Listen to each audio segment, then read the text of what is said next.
Assalamualaikum warahmatullahi wabarakatuh. Jumpa lagi dengan saya Tama dalam Ada Apa Gerangan 2. Bagaimana kabar kalian? Semoga selalu diberikan kesehatan dan juga rezeki yang cukup.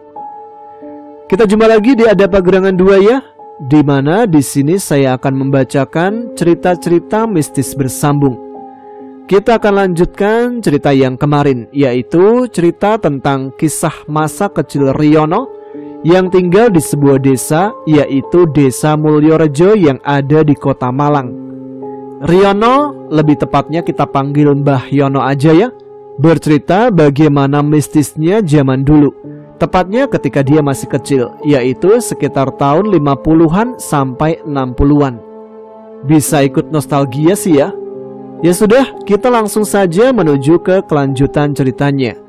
Teman-teman Ada Apa Gerangan, ceritanya mulai dari sini.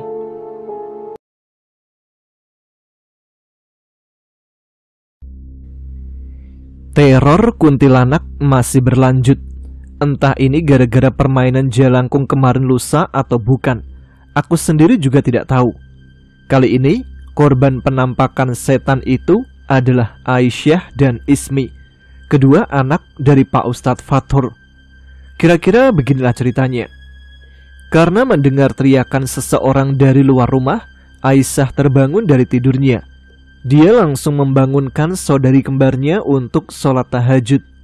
Bagi mereka berdua, sholat malam adalah hal yang wajib dilakukan. Tidak peduli itu mengantuknya seperti apa, mereka pasti melakukannya setiap hari. Karena mereka lupa untuk mengisi gentong yang biasa mereka pakai untuk wudhu, mereka pun mau tidak mau, ya harus mau wudhu di sumur belakang rumah mereka. Karena berdua mereka merasa aman-aman saja. Mereka membawa salah satu lampu templek untuk menerangi jalan mereka. Selesai wudhu, mereka bergegas menuju ke rumah, lalu ke ruang tamu karena mereka mau sholat tahajud bersama. Jadi mereka memilih ruang tamu karena tempatnya luas. Saat sholat, mereka tidak merasakan apapun atau mencium bau apapun. Tapi saat salam terakhir di pojok ruang tamu, dengan jelas mereka melihat sosok wanita berbaju putih lusuh, berambut panjang kumal. Dia sedang menunduk, tidak melihat ke arah mereka. Kaget bukan kepalang, mereka pun langsung berteriak sekencang-kencangnya. Seolah mendengar teriakan itu, wanita itu langsung menatap mereka. Matanya yang hitam mengarah ke mereka penuh amarah. Senyumannya yang menyeramkan pun tertuju pada mereka. Senyumannya semakin lebar, lalu tertawa cekikikan dengan nada sangat tinggi. Dia terus tertawa sampai seseorang mengetuk pintu rumahnya, dan mereka membukakan pintu. Saat itulah kuntilanak itu menghilang entah kemana, dan digantikan bau melati yang sangat amat kuat. Kan udah aku bilang, kata Evi saat selesai mendengar cerita mereka berdua. Lebih baik kalian menginap di rumahku. Tapi kami takut merepotkan keluargamu, Ev, jawab si kembar bergantian. Gak apa-apa kok, bapak kamu dulu sudah membantu bapaknya Evi, jadi kalian gak perlu sungkan atau apalah. Setelah mendengar jawaban Bu Sari, mereka berdua akhirnya mau menerima saran Evi. Dan mereka berdua langsung pergi ke rumah Evi saat itu juga. Kami pun akhirnya membubarkan diri. Di rumah, bapak mengigau ketika tidur. Sepertinya demamnya sangat tinggi, sampai-sampai dia bicara sendiri saat tidur. Aku yang sudah mengantuk setengah mati langsung menuju ke kamarku dan berusaha untuk tidur. Namun, betapa kerasnya aku berusaha untuk tidur, mataku malah semakin terbuka lebar. Bolak-balik ganti posisi tidur, menepuk-nepuk bantal, dan memaksa mata ini untuk terpejam. Namun sia-sia saja, yang ada pinggangku malah terasa sangat sakit. Karena tidak bisa tidur juga, aku memutuskan untuk membaca kembali kitab iblis milik Bogel. Jadi aku menyalakan lampu templek yang ada di atas meja. Baru saja lampu menyala, Di samping meja tempat aku menaruh lampu template itu, ada sosok wanita berbaju putih kumal, sobek-sobek, dan berambut panjang tak terawat. Dia memiringkan kepalanya sambil menatapku. Aku terpaksa melihat tatapannya. Aku tak bisa berpaling maupun bergerak sedikit pun. Lalu dia meringis lebar. Dari dalam mulutnya keluar cairan hitam kental mengalir deras ke atas mejaku. Bau busuk dan anyir langsung memenuhi kamarku. Aku merasa sangat mual, tapi tubuhku tidak bereaksi sama sekali. Hanya terpaku menatap sosok itu tanpa berkedip sama sekali. Dia membuka lebar mulutnya seolah mau tertawa, namun tidak. Dia memamerkan sekumpulan belatung gemuk di dalam mulutnya. Dan sesaat kemudian, belatung itu juga keluar bersamaan dengan cairan hitam kental tadi.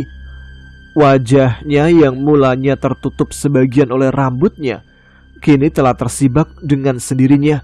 Mukanya sangat mengerikan. Banyak bekas luka yang seolah sudah memborok di wajahnya. Dia menatap tajam ke arahku.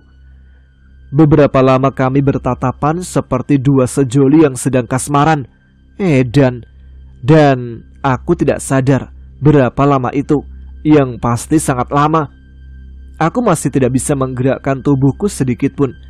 Mau berteriak, mengerang sedikit aja gak bisa. Jadi yang aku lakukan hanyalah menatap sosok itu saja. Dia mulai menutup mulutnya, dan sesaat kemudian dia tertawa cekikikan, namun sangat pelan. Pelan-pelan suara tawanya mulai meninggi, dan meninggi. Mau mendengar sendiri suara tawanya kayak gimana? Tawanya sangat lama, selama-lamanya pokoknya. Bukan, aku gak ingat berapa lama. Pokoknya lama lah. Dari arah pusat kehidupanku terasa hangat. Rasa itu mulai menurun ke kakiku. Sial, aku ngompol. Saat menyadari aku ngompol, dengan ajaibnya aku bisa menoleh ke arah selangkanganku, melihat ke arah ompolku. Padahal tadi berpalingkan mata saja tidak bisa dari kuntilanak itu. Sekarang dengan ajaibnya aku bisa menoleh ke bawah. Saat aku mendongak lagi ke arah kuntilanak itu, dia sudah hilang. Namun bekas cairan hitam kental yang keluar dari dalam mulutnya masih ada di atas meja kamarku. Bau busuk, amis, dan anyirnya minta ampun. Saat aku berusaha berdiri, kakiku terasa lemas tak bertenaga. Gemeteran hebat ini. Tapi aku tetap berusaha untuk berdiri karena risih dengan ompolku tadi. Mau minta tolong? Nanti ajalah setelah membereskan ompol ini dan mencari sesuatu untuk membersihkan cairan hitam kental itu dulu. Aku pun menemukan kain lap di atas meja ruang tamu. Aku mengambilnya dan bergegas kembali ke kamarku. Baru mau membersihkan meja, cairan hitam kental itu sudah lenyap tak berbekas. Namun baunya masih tersisa di kamarku. Jadi aku mengganti celanaku dan menaruh celana kotorku di belakang dekat dapur. Karena pakaian kotor pasti dikumpulkan di sana, supaya ibuku kalau mau mencuci baju, dia tidak perlu mencari dan mengumpulkannya lebih dulu. Saat mau kembali ke kamarku, aku harus melewati kamar bapak ibuku dulu kan, karena kamarku ada di bagian tengah, seperti di rumah yang lama. Pintunya gak ada, cuma pakai korden, sama seperti dulu. Aku mendengar bapakku mengigau, jadi aku mengintip ke kamarnya. Bapak tidur sambil memakai selimut tebal dan ibuku memeluknya. Aku melihat sekeliling kamar mereka. Meja di pojok kamar dan di atasnya ada lampu templek dan boneka. Boneka yang selama ini aku anggap sebagai adikku. Kini boneka itu menatap kosong ke arahku. Boneka itu sudah tua, sudah mulai kotor di sana sini. Sekarang aku malah merasa ngeri waktu melihat boneka itu. Aku berpaling ke belakang, berniat segera kembali ke kamarku, takut mengganggu mereka, takut ngapa-ngapain kan. Dan wanita tadi, kuntilanak itu, ternyata sudah berdiri tegak di belakangku, guys. Kini dia sangat amat dekat dengan aku berdiri. Aku langsung berteriak dan meledak begitu saja. Suasana pun langsung gelap. Aku sepertinya pingsan deh, karena saat aku bangun, aku sudah berada di atas kasurku. Sejak saat itu, aku terbaring lemah di kasurku, tidak bisa bergerak, bicara, hanya bisa melek dan mengeram lemah. Tubuhku terasa panas saat dipegang oleh orang. Namun saat tidak ada yang memegang tubuhku, tidak merasakan apa-apa. Ibuku merawatku dengan lembut, kasihan dia. Dia sekarang merawat 2 orang yang terkapar di ranjang. Bapakku juga belum sembuh. Sekarang Mas Andri lah tulang punggung keluarga kami. Dia bekerja siang malam tanpa kenal lelah. Memikirkan itu membuatku merasa tidak enak dengan mereka. Setiap hari teman-temanku menjenguk. Mereka bercerita apa saja, berharap aku bisa menjawab kata-kata mereka. Namun aku hanya bisa terdiam membisu. Hanya air mataku saja yang sanggup menjawab mereka. Seminggu setelah sakit, kini bapakku telah berpulang. Aku tidak tahu bagaimana dia meninggal, bagaimana dia dikuburkan. Rasa sesak di dada ini sungguh sangat menyiksaku. Aku ingin berteriak, ingin mengumpat, namun hanya air mata saja yang keluar. Malam hari saat kematian bapakku, tahlilan hari pertama diadakan. Bahdi sekarang menemaniku di kamar saat lantunan surat Yasin dibacakan. Dia hanya diam, tidak berani menyentuh aku sedikit pun. Karena saat aku disentuh sedikit saja, aku memekik kesakitan. Wajahnya semakin menua. Dia telah kehilangan 2 orang yang sangat berharga baginya. Selesai tahlilan, Bahdi pamit pulang kepadaku. Aku hanya bisa memandanginya. Padahal aku masih ingin ditemani olehnya lebih lama lagi. Aku ingin mendengar ceritanya waktu masih muda. Mendengar dia bercerita tentang bapakku waktu masih kecil. Aku hanya ingin ditemani. Aku takut kalau dia pulang, dia tidak pernah kembali lagi ke sini. Aku terbangun dari tidurku. Suara benturan keras dari atas atap kamarku lah penyebabnya. Beberapa detik kemudian, di pojok kasurku ada api berkobar sangat hebat. Aku ketakutan setengah mati, takut kalau api itu membakar tubuhku. Beruntung, sepertinya ibuku juga mendengar suara benturan itu dan langsung menghampiriku. Dia panik sekali melihat api membakar kasurku.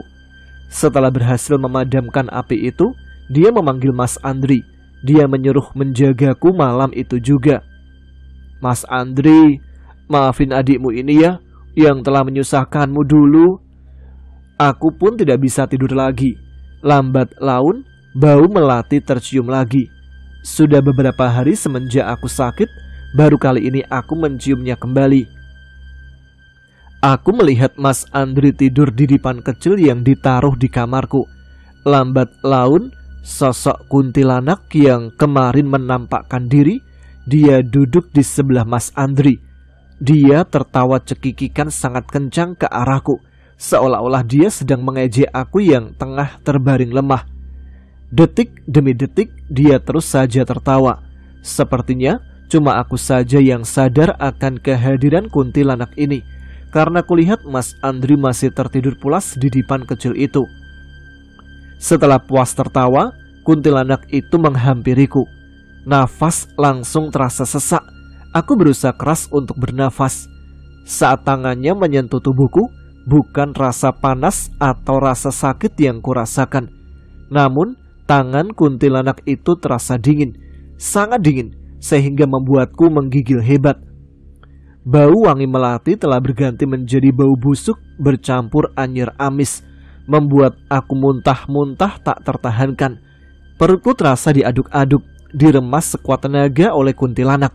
Padahal dia hanya menyentuhku sedikit. Aku berusaha berteriak agar Mas Andri bangun untuk menolongku. Namun hanya erangan lemahlah yang keluar dari mulutku. Sekarang kepalaku terasa berputar hebat. Aku semakin mual dibuatnya. Entah apa yang terjadi kepadaku, aku tidak tahu.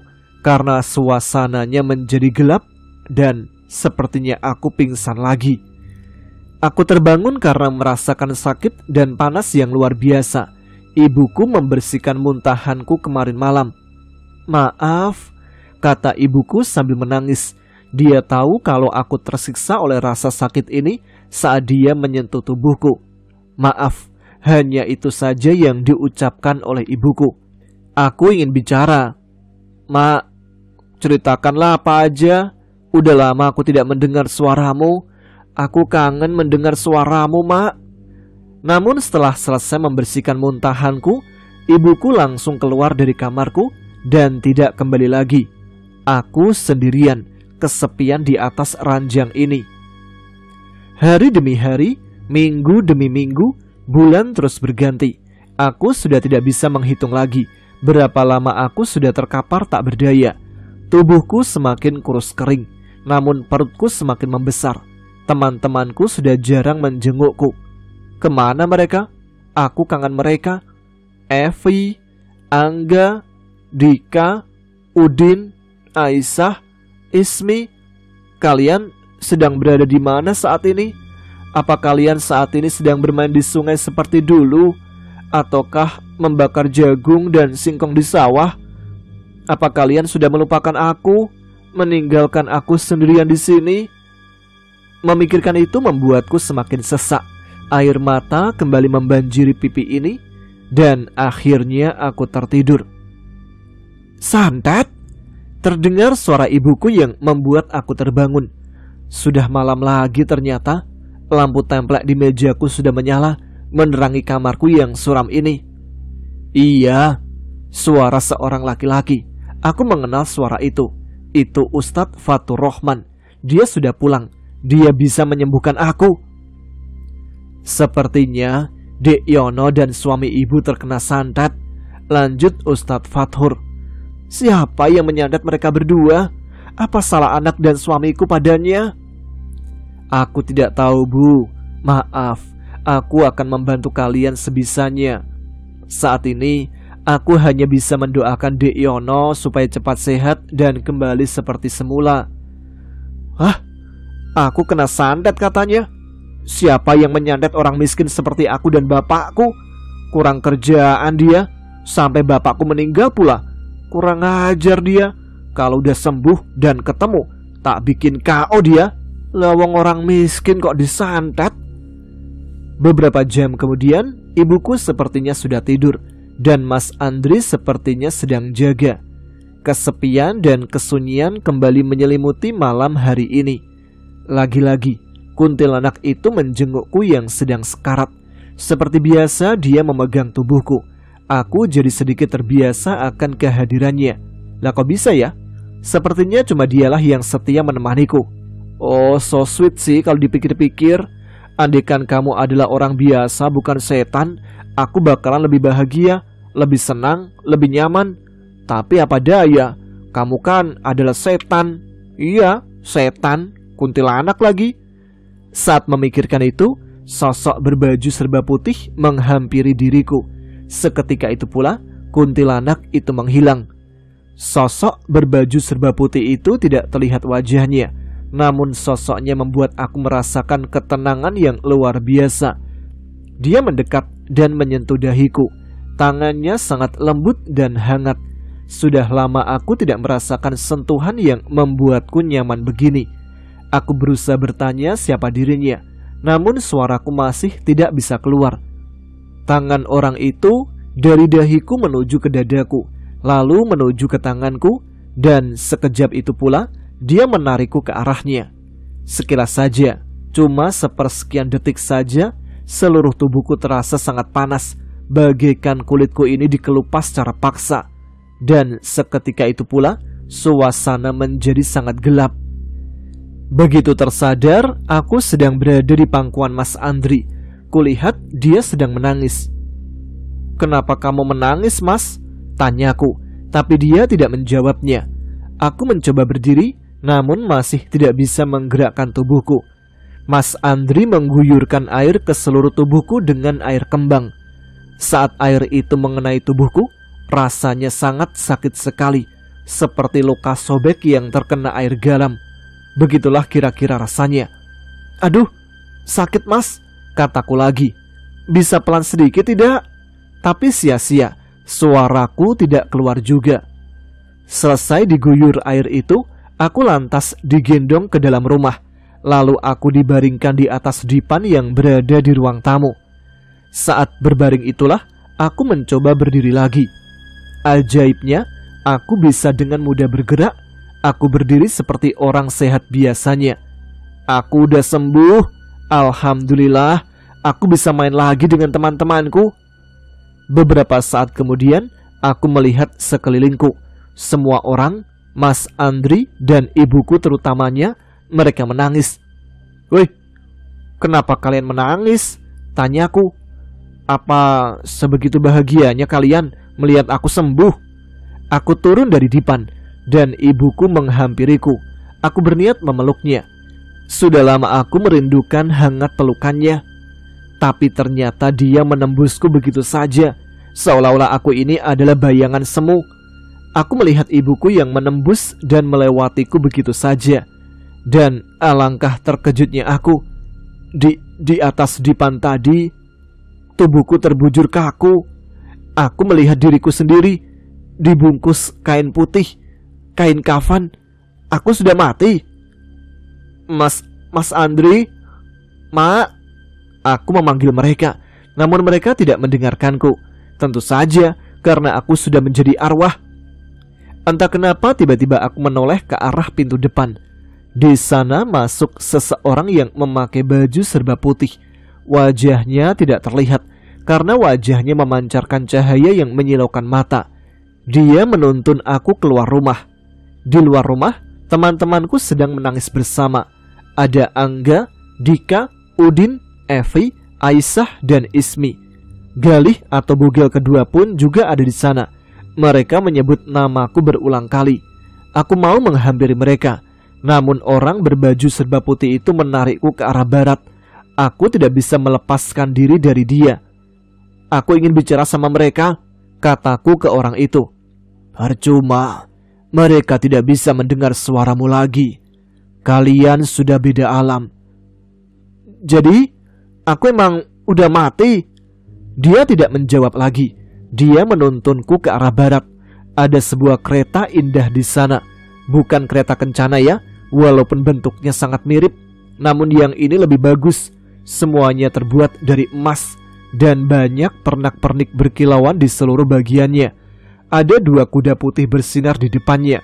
Mereka memiliki sayap. "Naik," kata orang itu.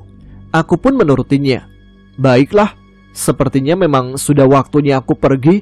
Aku sudah tidak merasakan sakit lagi, dan aku tidak merasakan kesedihan lagi. Kali ini aku merasakan bahagia, walaupun aku tahu aku akan pergi jauh dan tidak akan pernah kembali lagi." Kereta itu terbang. Benar, terbang menembus awan. Aku bisa melihat seluruh desa Mulyorejo dari atas.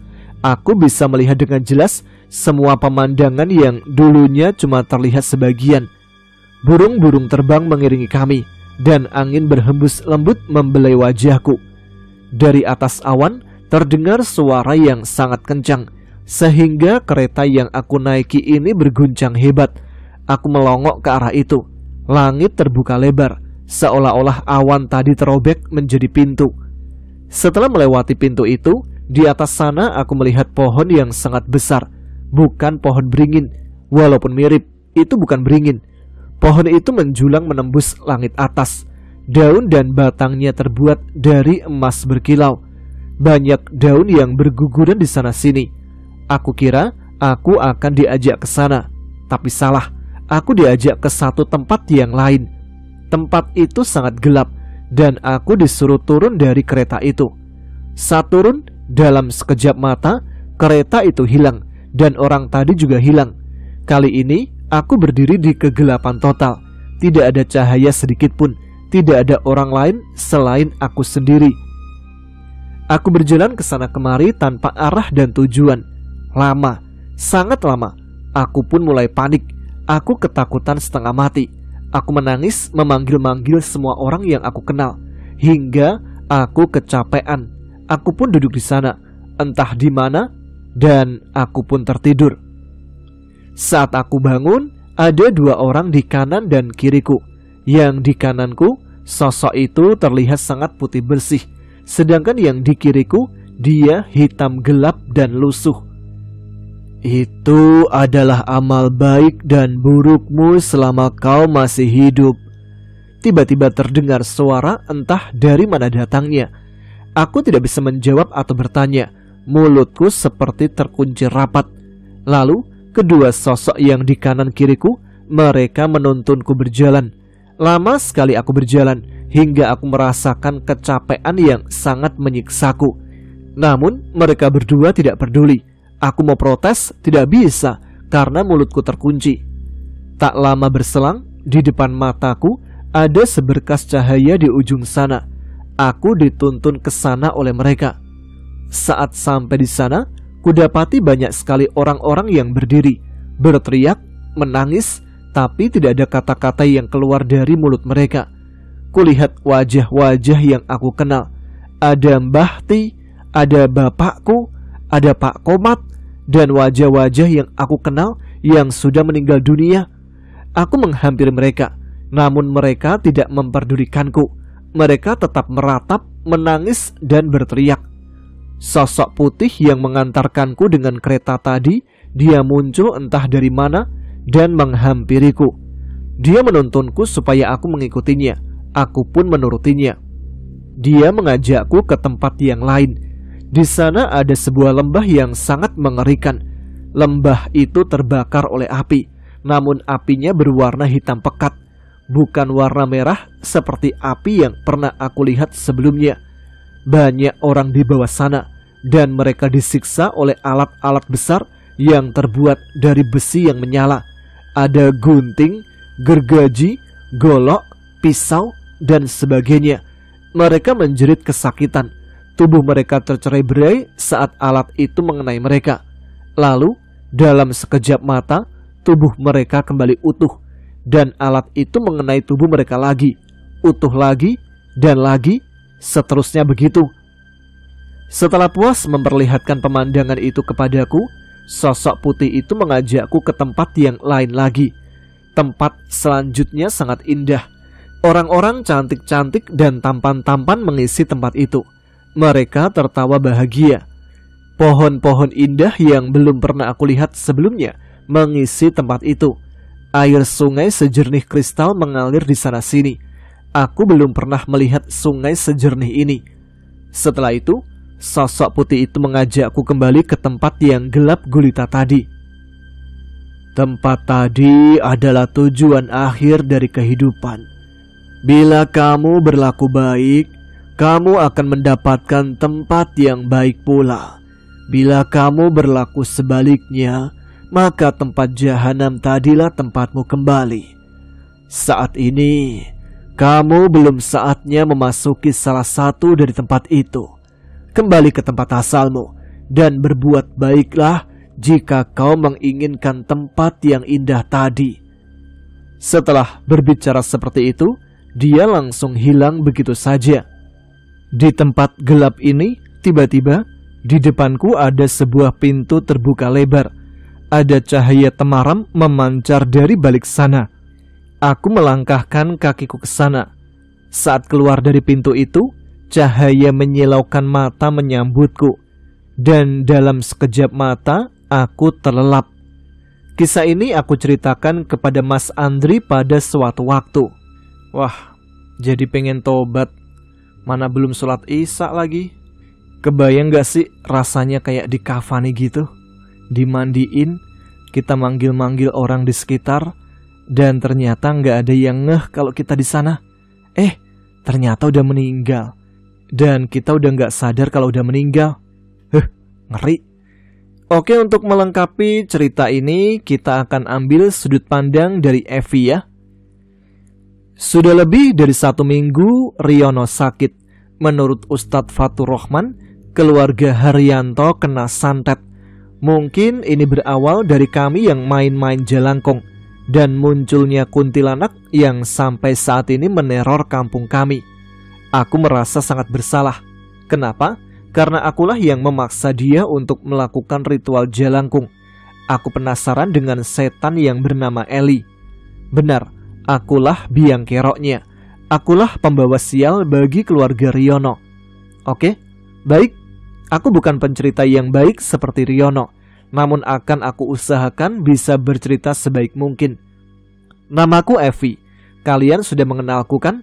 Aku teman sekelas dengan Riono, Udin, Angga, Dika, Boga juga. Pada suatu pagi, Baan digemparkan oleh berita. Rumahnya Riono tanpa ada alasan yang jelas, tiba-tiba ada api yang membakar. Mulai dari meja, dinding anyaman bambu, bahkan dipan atau kasur mereka. Sehari bisa sampai 4 kasus. Ini bermula pada suatu malam saat Riono sedang ikut jaga. Dia dimarahi oleh bapakku habis-habisan. Bapak menyangka dia lupa mematikan api saat ikut jaga. Mulai dari itulah kasus aneh bermunculan di rumahnya. Saat aku menjenguknya, kondisi Riono sangat memprihatinkan. Tubuhnya kurus kering dan perutnya membesar. Dia hanya bisa berbaring, tidak bisa bergerak maupun bicara. Matanya cekung dan tatapannya kosong, tapi sorotan matanya menunjukkan kalau dia sangat menderita. Tiap hari kami bercerita apapun di depan Riono, berharap dia bisa ikut senang dengan cerita kami. Kami berharap dengan mendengar cerita kami, dia mulai bersemangat untuk sembuh, dan dia menjadi seperti semula.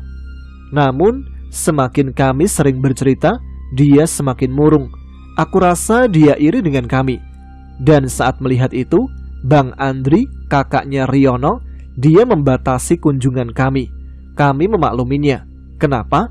Karena saat kami main ke sana kemari, dia hanya bisa berbaring lemah di atas ranjang. Oke lah, karena cerita ini adalah cerita horor, akan aku ceritakan kisah horor yang Riono lewatkan ya. Ini dari sudut pandangku. Aku akan mencoba menceritakan sebaik mungkin.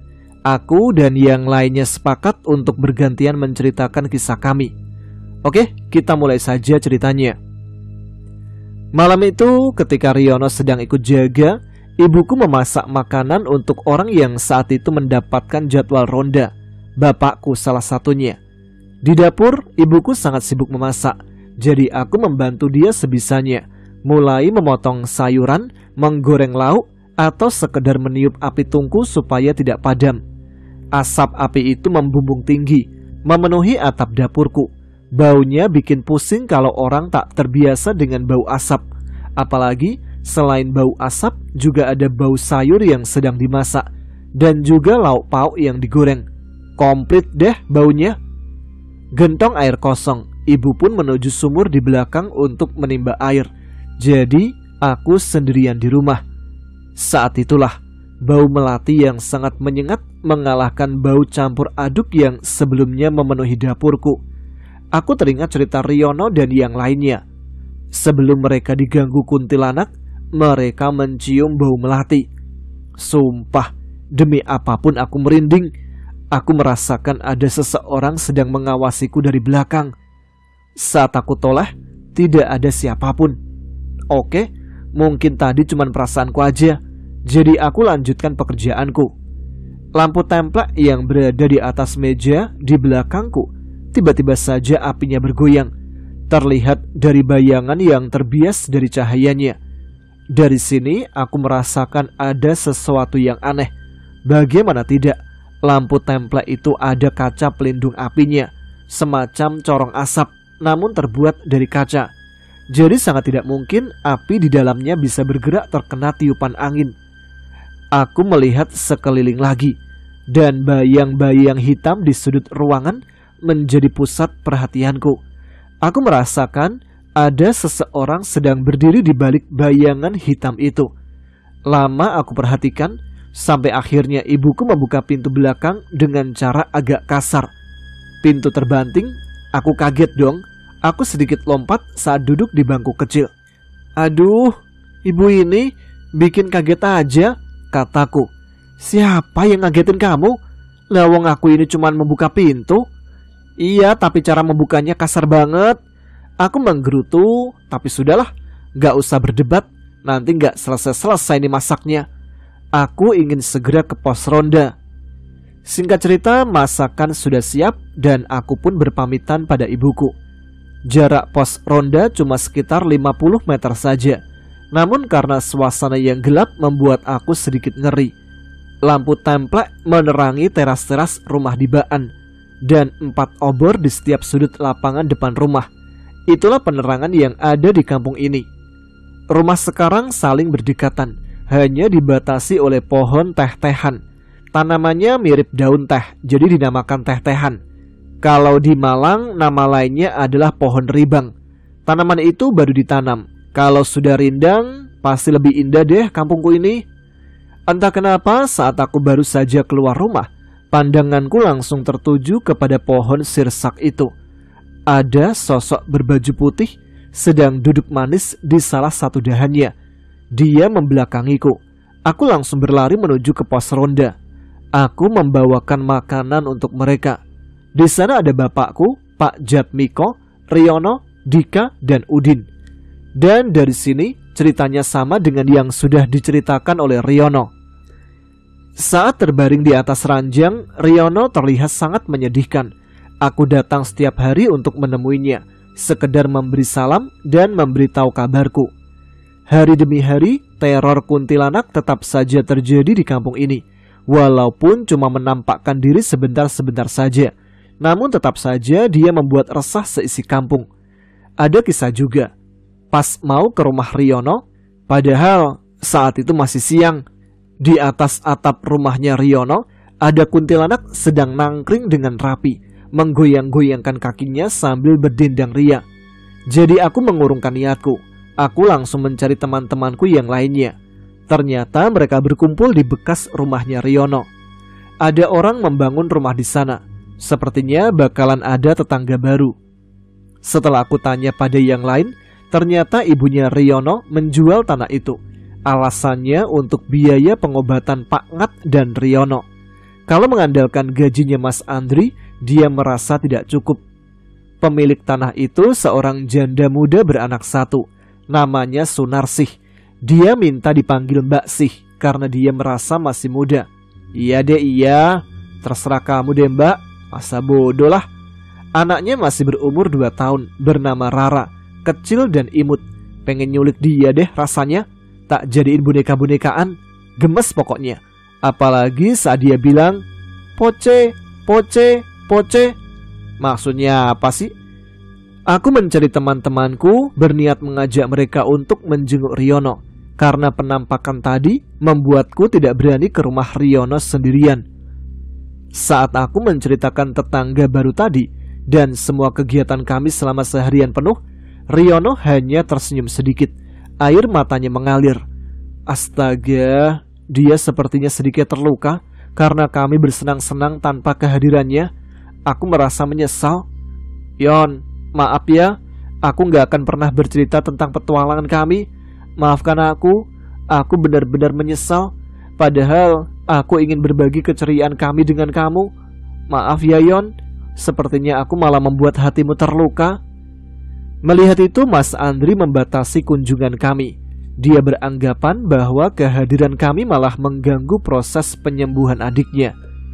Hati ini terasa sangat nyeri, bagaikan diiris-iris oleh sebilah pisau yang tajam. Aku gak bermaksud begitu kok Mas. Aku cuma ingin menghibur adikmu. Tapi kalau memang ini yang terbaik untuk Yono, maka aku akan menuruti kata-katanya. Aku akan menyuruh yang lain menjaga jarak juga. Beberapa hari kemudian, berita duka terdengar lagi dari keluarga Riono. Mbah Soekardi, atau kami mengenalnya dengan nama Mbah Di. Dia tutup usia. Sepertinya dia tidak bisa menahan kesedihannya. Bagaimana tidak, satu demi satu orang yang sangat dia cintai pergi meninggalkannya. Dia tinggal di rumah Belanda itu sendirian. Bungat dan Mas Andri jarang sekali menjenguk beliau karena sibuk bekerja dan merawat Riono. Kalau Riono tahu kenyataan ini, aku tidak tahu apa yang akan terjadi kepadanya. Maka diputuskan, Riono tidak boleh tahu kalau kakek kesayangannya itu telah pergi untuk selamanya. Aku bukan siapa-siapa mereka, namun kebaikan dan ketulusan keluarga Riono membuat aku merasakan mereka adalah keluargaku sendiri. Jadi setiap tragedi yang menimpa mereka, aku juga merasakan kesedihan yang sama. Waktu menjelang maghrib, aku lupa hari keberapa itu semenjak Riono sakit. Seperti biasa, Wangi bunga melati mulai tercium di beberapa tempat di Baan. Teror kuntilanak masih tetap saja berlanjut. Ini setan paling bandel yang pernah aku temui selama di sekitar Mulyorejo ini. Setelah sholat maghrib di Masjid Al-Barokah, hampir semua warga sholat berjamaah di sana. Mereka tidak beranjak dari masjid. Mereka menunggu waktu sholat isya. Bahkan di Masjid Al-Barokah pun tercium bau melati yang sangat menyengat. Kecemasan dari warga semakin besar. Banyak hal dilakukan oleh semua orang, mulai dari ritual pengusiran setan atau doa bersama hampir setiap hari. Namun hasilnya nihil. Kuntilanak itu masih tetap dengan cerianya mengganggu kami. Sehabis isya, kami pulang bersama-sama, saling bercerita dan bercanda untuk melupakan ketakutan kami. Di Baan, tepatnya di pohon sirsak yang menjadi primadona saat ini, artis kita telah menunggu. Siapa lagi kalau bukan si Nona Kunti? Dia bertengger dengan santainya di atas salah satu dahan pohon. Sambil membelai rambutnya, dia memainkan kakinya seperti anak kecil yang sedang naik ayunan. Tawa cekikikannya masih menjadi satu-satunya suara yang dia nyanyikan. Melihat itu, Ustadz Fatur Rahman tidak tinggal diam. Dia lantas mendatangi kuntilanak itu dan langsung membacakan ayat-ayat suci Al-Quran. Seketika itu pula, kuntilanak itu menghilang dengan diiringi tawa khasnya, seolah dia mengejek Ustadz Fatur Rahman. Kami beruntung memiliki orang yang faham dengan agama. Dia bisa mengusir setan dan sebagainya. Walaupun yang satu ini rada dablek sih. Ketika belum ada yang masuk ke rumah masing-masing, kami dikejutkan oleh sebuah bola api yang melayang rendah di atas rumah Riono. Bola api itu meledak begitu kami melihatnya dan hilang tanpa bekas. Astaga, ada Banaspati lagi, kata Mas Andri. Jadi beberapa kali Banaspati ini menyasar rumahku. Banaspati itu apa, Mas? Tanyaku. Itu santet. Entah siapa yang mengirim begituan ke keluargaku, jawabnya. Yang sabar, Mas Andri. Pasti suatu saat pengirim santet itu akan ketahuan. Dan Tuhan yang akan membalas semua perbuatannya, kata Ustadz Fatur. Amin. Terima kasih banyak, Ustadz. Begitu selesai bicara seperti itu, suara teriakan dari dalam rumah Riono mengejutkan kami. Dan sekejap mata saja, kami sudah berada di dalam rumah Riono. Ibu Riono, Bunga Temi, dia menangis sejari-jarinya di dalam kamar Riono. Kami pun menuju ke sana. Aku bisa melihat dengan jelas Ibu Riono sedang memeluk anaknya yang seumuran denganku. Benar, itulah saat kematian Riono. Tubuhku langsung lemas melihat itu dan pingsan begitu saja.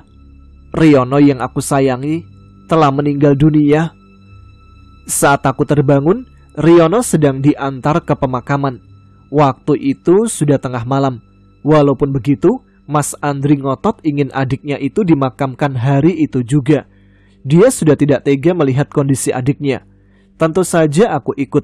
Mana mungkin aku melewatkan kesempatan terakhirku untuk berbuat sesuatu kepada teman tersayangku. Di pemakaman sangat gelap. Lampu petromak seperti tenggelam dalam kegelapan. Cahaya tidak bisa menembus kejauhan. Hanya di sekitar makam yang sedang di hari itu saja cahayanya bisa berpendar. Bapakku dan Mas Andri berada di bawah liang lahat. Mereka bertugas sebagai penerima jenazah Riono. Dan yang mengangkat dari keranda adalah Pak Santoso dan Pak Jatmiko. Bau wangi melati tercium bersamaan dengan datangnya angin kencang. Semua orang langsung panik. Sepertinya bukan aku saja yang menciumnya. Kayu-kayu penutup jenazah diturunkan dan tanah mulai dilempar ke bawah liang lahat Riono. Saat itulah suara tawa cekikikan yang sangat mengerikan terdengar sangat jelas. Orang yang mencangkul tanah itu langsung mematung di tempatnya. Kami melihat sekeliling dan tepat berada di pucuk pohon Kamboja yang berada di samping makam Riono. Sosok kuntilanak sedang berdiri di atas sana. Banyak orang yang lari tunggang langgang, namun Ustadz Fatur mencegahnya. Dia bilang, kasihan Riono, dia belum diistirahatkan dengan layak. Dan dia mulai berdoa, membacakan ayat-ayat suci Al-Quran. Lama sekali si kuntilanak itu tak pergi-pergi.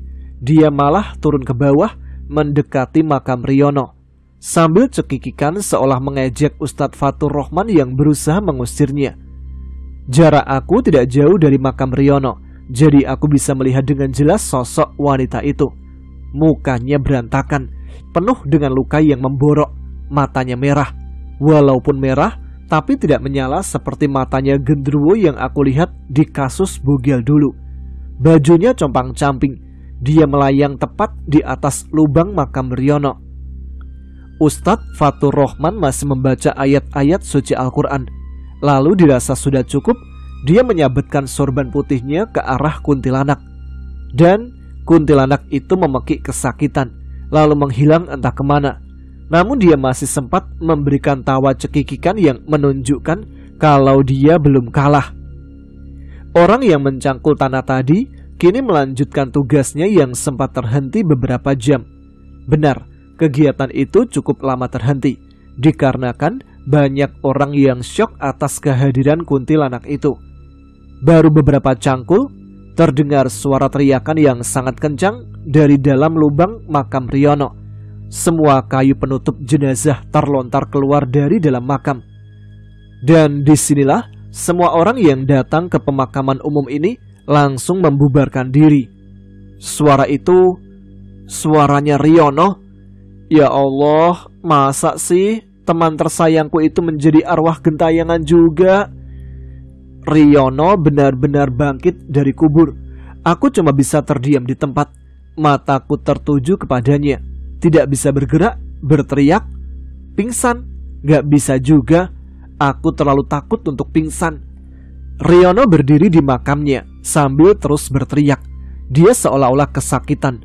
Kain pocongnya yang tadi putih bersih kini menjadi sangat kotor karena sudah menyentuh tanah.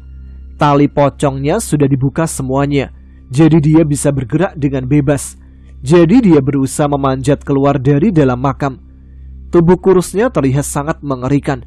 Terlihat lebih mengerikan lagi karena dia keluar dari dalam lubang makam. Bangkit dari kubur. Mungkin itulah istilah yang tepat untuk menggambarkan kejadian itu. Masih sambil berteriak, Riono berusaha keras untuk naik ke atas. Tanpa diduga, bapakku langsung menghampirinya.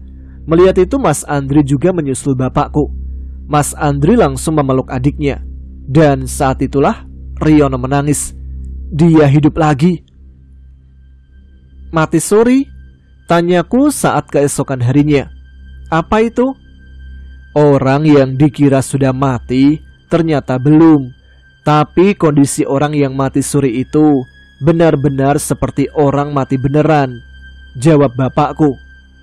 Aku gak bisa membayangkan bagaimana jadinya kalau dia sudah benar-benar sudah dikuburkan. Pasti sangat mengerikan, Pak, sambung ibuku. Sendirian di bawah tempat yang gelap, tidak bisa bergerak karena sudah tertimbun tanah. Ya Allah, beruntung sekali Dek Yono ya, Pak. Iya. Saat ini, apa dia sudah boleh dijenguk? Tanyaku. Kalau itu, kamu tanyakan sendiri pada Andri atau Bunga Temi, jawab bapakku. Bergegas aku menuju ke rumahnya. Namun, dia masih belum boleh aku jenguk. Sialan, aku kangen dia tahu. Teman-temanku yang lain sepertinya memiliki pemikiran yang sama denganku. Mereka juga berdatangan ke rumah Riono. Namun, walaupun sudah kami keroyok habis-habisan, Mas Andri tetap dalam pendiriannya. Maka kami pun memutuskan ke tempat yang lainnya. Tempat itu, rumahnya Riono yang lama. Di sana ada orang baru kan? Dia orang kaya, tapi sangat baik. Suka memberi kami makanan apa saja yang dia punya. Karena itu kami menyukainya. Ditambah lagi, ada si kecil Rara. Itu juga alasan lain kenapa aku sering main ke sana. Kali ini di depan rumah Riono yang lama, sekarang berdiri tegak pohon rambutan, sirsak dan belimbing. Masih belum besar, tapi ini pasti menjadi pusat bermain kami suatu saat. Kami diizinkan membuat api unggun, dan mengejutkannya, kami malah dikasih ubi ungu. Tentunya kami kegirangan lah, dan melupakan Riono dalam sekejap saja. Maaf Yon, Tapi kami tetap menyayangimu kok. Cepat sembuh ya, sehingga kami bisa mendengar ceritamu yang menegangkan itu. Aku merindukan saat-saat kita tertawa bahagia bersama. Ngomong-ngomong, soal kuntilanak ini, apa kalian sering didatangi dia? Tanya Angga. Kenapa? Karena selama ini, tepatnya setelah kita melakukan ritual jalangkung, aku sering sekali disambangi dia. Benar, aku juga, jawab Udin. Aku ingin bercerita sama kalian, tapi belum sempat. Kita juga, jawab Aisyah dan Ismi. Mau bertukar cerita? Tanyaku. Boleh? Baik, sampai di sini dulu cerita dari Mbah Yono ketika kecil dulu yang mengalami banyak kejadian-kejadian horor, baik itu di kampungnya maupun di tempat lain. Ceritanya masih panjang, jadi aktifkan notifikasinya biar tidak ketinggalan. Terima kasih buat teman-teman Ada Apa Gerangan yang selalu menyimak setiap episode Ada Apa Gerangan. Jangan lupa like dan share video ini. Pastinya tuliskan komen, tunjukkan eksistensi kalian. Ya sudah, sekarang saya harus pamit. Jumpa lagi di episode selanjutnya. Tetap semangat, jaga kesehatan. Wassalamualaikum warahmatullahi wabarakatuh.